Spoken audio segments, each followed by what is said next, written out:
Hey, what's up you guys? Welcome back to the channel. So today, well, as you see in the title, we are swapping B16 into this EG hatch. LS. We're going LS now. Same thing. This is our friend, Mr. Spitfire, the track legend himself. Go follow him on Instagram. He has pretty sick cars. But anyways, he brought this car because he wants to make this a street car. This has a D15B, I believe. Oh, Z1. It's that weird one. Yeah, I never heard of that one before, but dude, look at this throttle body. This is like a 2.5 finger like inlet throttle body. Your ground's bigger than that. Literally. Probably could beat this in a quarter mile. But anyways, this car, color's pretty nice. It's gutted, but he's probably gonna put interior into this. I did wake up late and my dad's already made a bunch of progress. So all it really needs is the shift linkage, axles, and motor mounts, because he made a bunch of progress already. So I'm gonna go ahead, jack up the car, and let's take this little motor out. Woo, let's get it. Alrighty guys, so we got everything out and disconnected. Shift linkage is out, axles are out. And basically it's just the motor mount bolts, just that one and that one. Jack it up, take the jacks out, and then get the dolly, throw it underneath the motor, unbolt it, and then jack the car all the way up. Yeah, hopefully this goes good. It always does. And the harness is still on too, but make sure you disconnect it and all your grounds too, because that would not be fun if you're trying to take it out. But yeah, we're gonna get to it. Well, from that last clip, it was like 5 minutes ago, we now had a motor out right there. And you know, this thing is pretty, well, it's mostly dusty, but no power steering, no AC, because I believe this is No ABS. no ABS. Yeah, it's like the second to lowest trim, because the CX is lowest, huh? Yeah.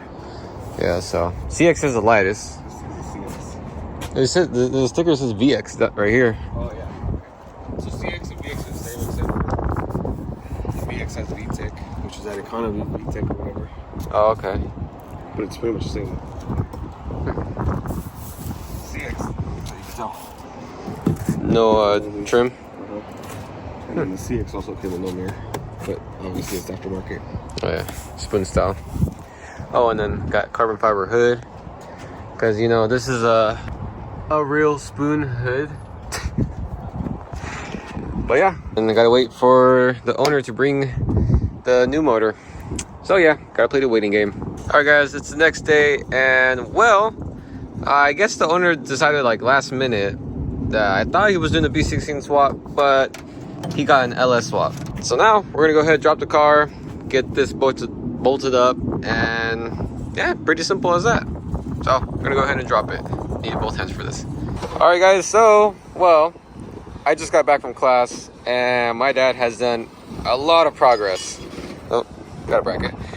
And well, it looks like he has everything connected. I believe all he really is doing, I think he's putting in the ECU right now, or just finished up. So I think it's about ready to get started. Pretty simple, honestly. Just everything from the Integra, because this is a B18B1 and LS, and then it's a 93 LS. So legit, it was a plug and play process, basically. So pretty soon we're gonna go ahead and start it up. She's all the way back, but let's try it. Oh shoot, just like that.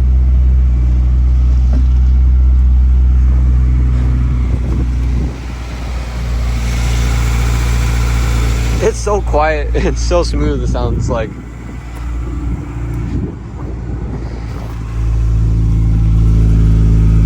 For not having a muffler, it doesn't sound loud. It's not loud at all. Huh, interesting. But other than that, I'm pretty sure he has everything connected. A few days ago, the owner brought a bunch of parts. Like, I mean, a bunch of parts. They're mostly suspension parts, because he wants to daily this, but I'm gonna guess he's gonna track it quite a bit. He used to race way back a bunch of cars, not like professional racing, but like just go on the weekends, like basically every weekend. But we have in here a big brake kit, and these suckers are huge. So we're gonna be installing those. We got like other little things that like just to freshen it up. We also got over here, we got PCI rear LCAs. These are dope. Billet. These are so light. And we have an ASR rear sway bar with, what is this? I just saw this right now. Oh, it's putting brake pads, track pads, I don't even know. But we have a lot more parts over there, as in S3 coilovers, and also like ball joints, extended ball joints. So I'm excited. I really want to do suspension stuff on this because I enjoy doing that. And yeah, this thing's gonna handle way better than the stock weenie suspension. And surprisingly, I don't know if I told you guys, this car did not come with the front sway bar, and I guess the owner doesn't like having a front sway bar. So that's gonna be interesting. Let's get on with this project. We are gonna be installing rear, well, I guess we're gonna install all the way around some steel braided brake lines. But today we're gonna install the rears. While I'm doing this, my dad's gonna put in a new rear hub because I think it was going out or something. They were noisy. Or noisy, yeah. So he's gonna do that while I do this right here. And I mean, I haven't done this in quite a while actually, but I mean, it shouldn't be too hard. The only thing that's gonna be hard is this little clip right here, and this should be a bolt right back over here somewhere.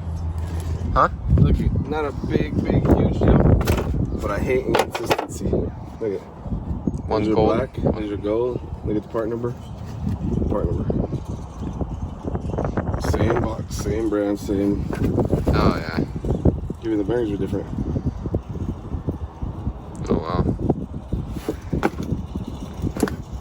Dang. Well, that's Duralast for you. Yeah, that's any parts there, I guess. Yeah, that's true. Even like with the ball joints for when I changed them out, one of them was a 19 nut and the other one was a 17 nut. So I freaking hate doing that. But anyways, yes, I'm gonna get to that and let's get this done. Get yourself a brake line wrench. There's a specific one like this, and it's a 10 mil. I mean, I believe maybe just a regular 10 mil works, but preferably get this. So let's go ahead, get it on like so, and just pull on it. I'm gonna need both hands. Give me 1 second, guys. And make sure you have your pan because this will start to leak after you break it loose. So go ahead and just keep loosening it until it fully pops off. And then once you do that, then you take off this clip, get the 12 that's behind here for the bracket, and then the 14 that's on the caliper itself. And then you got your brake line off. So I'm gonna go ahead and do that. I was getting ahead of myself. I was supposed to actually drain it from here first, the 14, and then I guess you could do that 12 to take off from the bracket, and then loosen it with the 10, get that fully loosened, and then take off that C-clip, and then the whole thing comes out. So my dad already put in the PCI, or is putting in the PCI rear LCAs, and he already put in the ACR brace, as you can tell right there. ASR. What's it say? ACR. Oh, ASR. I went ahead and took off everything on this side. Now I just gotta hit out, or take off the nut that's in here to take off the wheel hub. And well, I went to go spin it, and it's pretty loud. If you guys can hear it. That's horrible. But yeah, I'm gonna go ahead, or he's trying to take off that collar because it came off the wheel bearing itself. That goes right there. And yeah. So he's doing that. And now it's gotta wait for to do the other side. Well, this one came off really easy. Because if you guys can see, you saw in the other one there, you saw the ball bearings in there. And well, this piece that's right here is stuck on the other side, which he's grinding off to get off. Now finally got both the wheel bearings on, and here's how it's supposed to sound. Quiet. So yeah, got those on. Now we're this one came out in pieces. Shot this guy point blank. Oh yeah. Dude, We pried it off. it broke. It exploded, the metal. Where's that piece at? Well, here's all the metal pieces that we were... Oh, here's it. To be honest, I Look at this. Where that other piece went. Literally had to chop, chop, chop, and then bang it out. It was so rusted in there. So we threw some grease, so hopefully it prevents all that. But yeah. Oh, the crustiness. This car's like, seems like from the bay or something. Nah, it would have From been the way swamp. worse. Or from the swamp, yeah. But yeah, we're gonna go ahead and bolt everything back up. And technically the rear is almost done. We just really gotta do the coilovers and bleed it, yeah. So I'll connect the sway bar too. And technically that's it for the rear, and then we can start in the front. Alrighty guys, so the last clip you guys saw, we installed the rear hubs and we got everything tightened up. Or well, basically all the brake stuff is all tightened up. But all that needs left is the coilover, which I'm gonna do right now. Which, I don't know if I showed you guys, got S3 coilovers. These are the race track ones, so these should have like the helper springs in the rear. And my dad got to town and put on the big brake kit, and dude, these are ginormous. And we tried fitting the 9x9s on here, and well, it was barely not clearing. It would be resting on here, and it had like maybe a 1/4 inch of gap right here. I don't know what wheels we're gonna run on this. I think we have a plan on what wheels. Literally after a few minutes after that clip, my dad's friend brought the wheels that he had, and we're gonna throw them on here. And we're gonna be using a wheel spacer because these are plus 35 and it would still rub. So that's a 5mm, so technically it's like a plus 30. And yeah, these are some Koenig hypergrams, I want to say. But yeah, just to take it to the owner's house, we're gonna throw these on. And then, dude, these S3 coilovers look dope.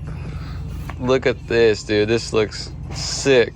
The quality on this is nice, and it seems like you got the track spec, so you got 14K in the front and 10K in the rear with the Swift springs. So technically it would be like a softer ride, or basically just... I'm curious. Yeah. I don't think it's gonna be that stiff, especially with the helper. The helper spring? Yeah, Yeah. I'm curious as well. So I'm gonna go ahead, adjust the ride height, or well, equal them out, and then throw them on. Alrighty guys, another day. So the owner brought us a booster, a new booster, and master, because this one is an Integra RS, so it's bigger than the original one that came out of here. Basically the original one was like maybe half the size. Like this thick. Yeah. And supposedly with the booster, it's more of a feel in the pedal. But he said... Yeah. The master's for this booster. Sure.